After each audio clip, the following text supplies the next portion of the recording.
Puji Tuhan, haleluya, oleh kasih karunia Tuhan, besar kasih setianya mempertemukan kita kembali untuk kita boleh sama-sama belajar tentang kebenaran firman Allah. Dan hari ini kita sudah masuk di dalam Mazmur pasal 27. Dalam Mazmur pasal 27 ini ada 14 ayat, Bapak Ibu Saudara yang kasih dalam Tuhan, dengan perikop di sana, aman dalam perlindungan Allah. Dan saya akan bacakan ayat 1 sampai 3. Aman dalam perlindungan Allah dari Daud. Tuhan adalah terangku dan keselamatanku. Kepada siapakah aku harus takut? Tuhan adalah benteng hidupku, terhadap siapakah aku harus gemetar? Ketika penjahat-penjahat menyerang aku untuk memakan dagingku, yakni semua lawanku dan musuhku, mereka sendirilah yang tergelincir dan jatuh. Sekalipun tentara berkemah mengepung aku, tidak takut hatiku. Sekalipun timbul peperangan melawan aku, dalam hal itu pun aku tetap percaya. Bapak Ibu Saudara yang kasih dalam Tuhan, di dalam Mazmur pasal 27 ini kita akan melihat bagaimana pengalaman perjalanannya Daud. Dia mengakui bahwa di dalam kehidupannya Tuhanlah yang menjadi tempat perlindungannya untuk boleh aman. Apalagi di dalam dunia sekarang ini, di masa pandemi COVID-19. Tentu kita selalu ingin agar Tuhan melindungi kita, membentengi kita. Nah, di zaman Daud pun ingin supaya Tuhan melindungi dia. Kita pun mengalami hal yang sama. Mungkin beda versi, tetapi tujuan kita sama, yaitu di mana supaya Tuhan melindungi kita. Kenapa? Karena di dalam Tuhanlah aman. Dari pembacaan ini, maka kita melihat, saya mengajak Bapak Ibu Saudara melihat 3 hal di sana. Pertama, dari pengalaman Daud di dalam kehidupannya, bahwa Tuhanlah menjadi terang dan keselamatan. Jadi katakan tadi di ayat yang sudah kita baca, Tuhanlah menjadi terangnya, Tuhanlah yang menerangi jalannya. Di dalam kehidupan kita pun, hanya Tuhan yang menjadi terang kita, menolong kita, agar kita tidak hidup dalam kegelapan. Dunia ini akan membawa satu kegelapan kalau kita tidak ada Tuhan. Sehingga dikatakan di dalam Yohanes pasal 8 ayat 12, yang berkata demikian, maka Yesus berkata kepada orang banyak katanya, Akulah terang dunia, barang siapa mengikut aku, ia tidak akan berjalan dalam kegelapan, melainkan ia akan mempunyai terang hidup. Jadi kalau kita mengikut Yesus, Tuhan sebagai juru selamat kita, maka kita berjalan dalam kegelapan.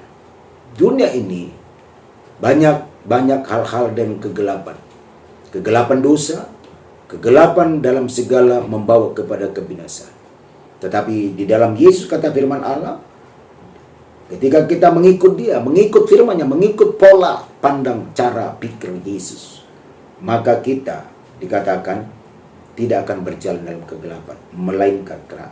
Nah, kalau kita melihat tentang terang, itu Yesus sebagai pedoman kita. Lalu Yesus ingin supaya kita juga mempunyai terang.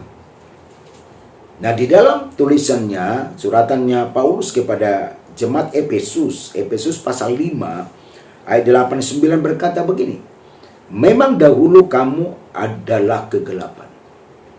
Jadi, dulu sebelum kita sungguh-sungguh dalam Yesus, kita seringkali melakukan kegelapan, kejahatan, perbuatan-perbuatan di luar firman. Kita yang lebih tahu perbuatan apa yang kita lakukan, yang menjijikkan, yang menyakiti hati Tuhan, yang melanggar firman-Nya. Nah, Alkitab katakan dulu kamu seperti itu. Tetapi sekarang kamu adalah dikatakan terang di dalam Tuhan. Jadi kita yang sudah meninggalkan kegelapan, kita sudah di dalam terang, jangan masuk lagi dalam kegelapan. Jangan masuk lagi dalam dosa.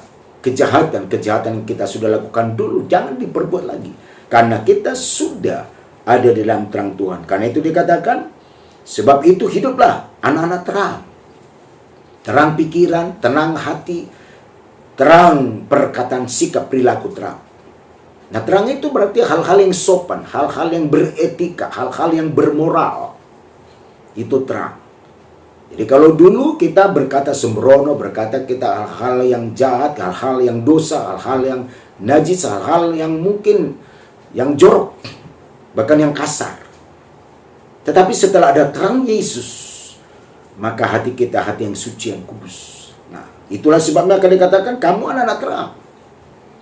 Jadi kita harus menjadi terang di tengah kegelapan, menjadi contoh, menjadi suratan terbuka, menjadi saksi, menjadi berkat. Tidak menjadi batu sandungan, tapi menjadi suratan terbuka dari sikap, perilaku, perkataan, perbuatan kita. Nah, itu anak-anak terang. Jangan dikatakan ayat 9, karena terang itu hanya berbuahkan kebaikan. Berlomba-lombalah kita melakukan kebaikan. Itulah hasil dari terang. Jadi, kita ikuti pola pikirnya Yesus adalah terang. Nah, kita juga harus sama seperti apa yang dilakukan Yesus dalam kebaikan. Nah, berbuahkan kebaikan, keadilan. Ya, kita selalu menuntut supaya orang berbuat adil sama kita. Tapi bagaimana kita? Adilkah kita? Kita selalu menuntut kepada Tuhan supaya Tuhan adil sama kita. Tapi Tuhan ingin adilkah kita sama Tuhan? Tidak usah jauh-jauh. Waktu kita saja. Ya, waktu kita. Adilkah kita menggunakan waktu kita? Berapa waktu kita ke Tuhan? Berapa waktu kita untuk hal yang lain? Adilkah kita di situ? Seringkali kita menuntut keadilan. Seringkali supaya orang lain adil sama kita. Tetapi jujur kita, apakah kita adil juga sama orang? Adilkah kita sama Tuhan? Nah, jadi orang terang itu harus selain kebaikan, punya keadilan dan kebenaran. Tadi saya sudah katakan di pasal 26. Nah, pernah saya katakan di pasal 26 juga bahwa kebenaran itu ketaatan, kesetiaan. Dipercaya itu kebenaran. Itu kebenaran. Yang dikatakan sini kebaikan, keadilan, kebenaran. Itu orang-orang terang. Nah, itu yang pertama yang boleh kita melihat bahwa kita ini mengikuti Yesus sebagai terang dunia. Nah, yang kedua kita lihat dalam Mazmur 27 ini yang berkata di sana bahwa kerinduan kita seperti kerinduan Daud dikatakan, satu hal yang kuminta kepada Tuhan, diam di rumah Tuhan menyaksikan kemurahan Tuhan. Daud ini seorang raja. Daud ini adalah bukan seorang nabi, tapi raja. Bukan imam, dan juga dia bukan seorang nabi.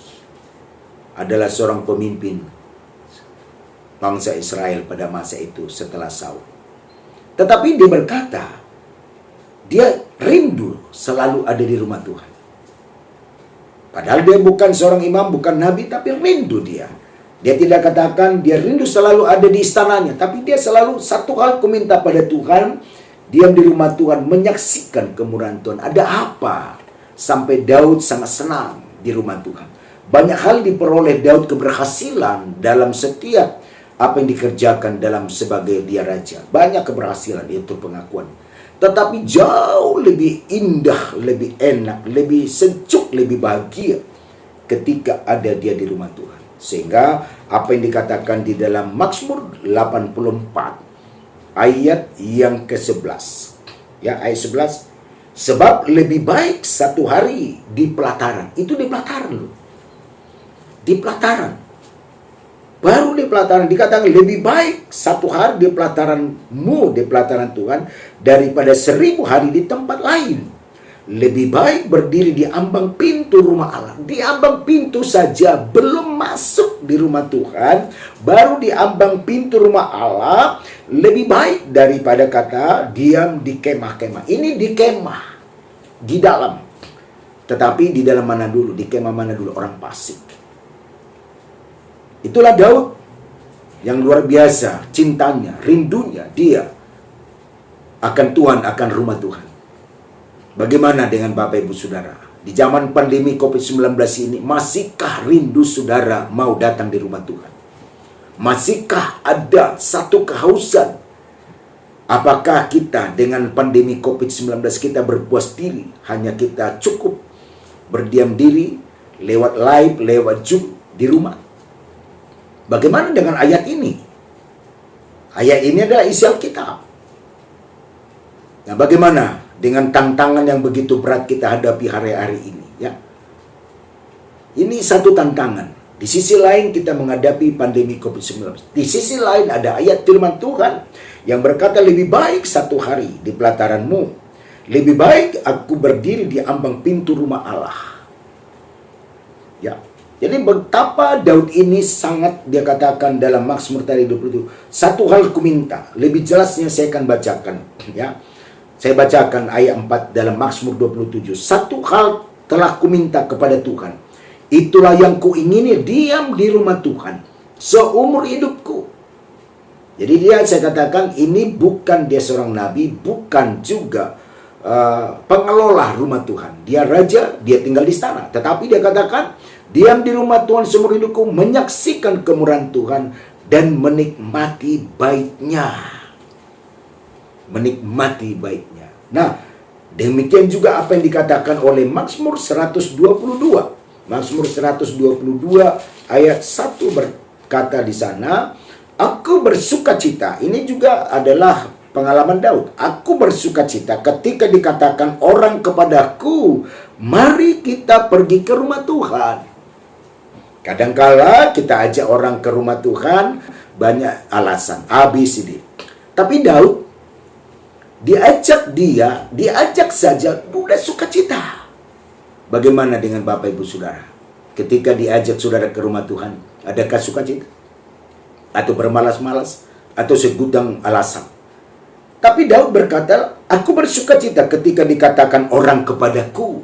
Ketika ada orang mengajakku, mari ke rumah Tuhan. Dia bersukacita. Dia tidak marah. Dia tidak punya alasan. Dia tidak punya urusan-urusan yang lain.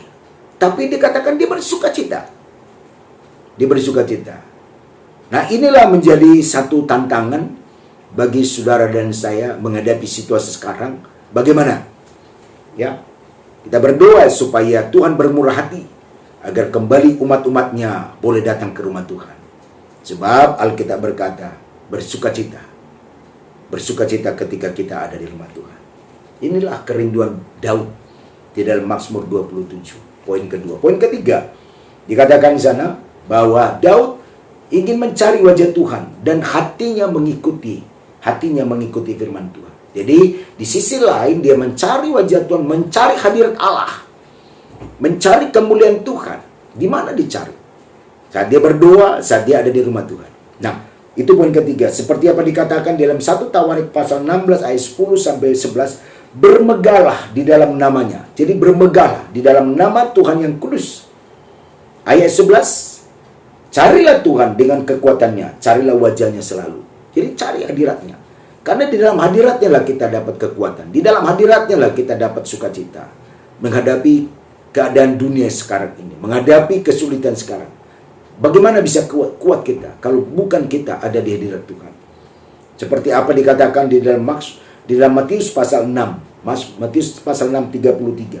Tetapi carilah, utamakanlah, carilah dahulu kerajaan Allah dan kebenarannya. Kebenarannya, ketaatan, kesetiaannya. Maka semuanya, apa yang menjadi kerinduan kita akan ditambahkan. Yang sudah ada ditambahkan. Yang tidak ada diberikan. Nah, asal kita utamakan Tuhan. Beranikah kita mengutamakan Tuhan? Khususnya di hari-hari Minggu, hari ibadah. Ataukah kita mencari alasan yang lain untuk kita tidak datang beribadah? Mari, Bapak Ibu Saudara yang kasih Tuhan, utamakan Tuhan. Dan di dalam Yeremia pasal 7 ayat 33 dikatakan di sana, hanya yang berikut inilah yang telah kuperintahkan kepada mereka. Dikatakan, dengarkanlah suara Tuhan. Dengarkanlah suaraku, suara Tuhan. Maka aku akan menjadi Allahmu dan kamu akan menjadi umatku. Dan ikutilah seluruh jalan yang kuperintahkan kepadamu supaya kamu bahagia. Banyak orang untuk mencari supaya bahagia hidupnya. Dengan cara berbagai hal. Bagaimana supaya dia ada bahagia. Tapi Alkitab katakan, ikutilah jalan Tuhan. Ikutilah jalan Tuhan. Maka kamu akan bahagia. Kebahagiaan yang dari dunia ini hanya temporer. Sementara. Tapi kebahagiaan datang dari Tuhan.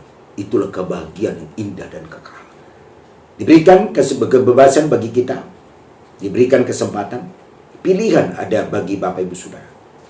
Pilihan ada bagi Bapak Ibu Saudara. Baik di dalam apa yang kita sudah terima. Firman Allah sudah kita dengar di Mazmur 27. Pilihan ada pada Bapak Ibu Saudara. Pilihlah. Apakah kita masih ada di terang Tuhan? Dengan berbuahkan kebaikan, keadilan dan kebenaran? Apakah kita masih rindu datang ke rumah Tuhan? Apakah kita juga masih suka mencari wajah Tuhan dan mengikuti jalannya? Semua keputusan ada di tangan saudara. Putuskanlah mana yang terbaik, dan ujungnya akan melihat satu kebahagiaan. Firman Allah tidak pernah salah. Firman Allah tidak pernah gagal. Bagi saudara dan saya yang mau mengikuti firman Allah, jalannya Tuhan, maka ada satu kebahagiaan yang tidak dapat diberikan dunia. Kiranya Roh Kudus menolong kita semua agar firman kita dengar ini jadi satu kekuatan yang datangnya dari Tuhan. Roh Kudus menerjemahkan lebih jauh lebih dalam, bahkan melindungi, memberkati kita supaya kita cinta akan Tuhan, cinta akan rumahnya, cinta akan sabdanya. Tuhan semua memberkati, Tuhan memberkati, menolong, melindungi kita. Kiranya damai, sejahtera, sukacita, surga melingkupi kita semua. Mengucap syukur, haleluya.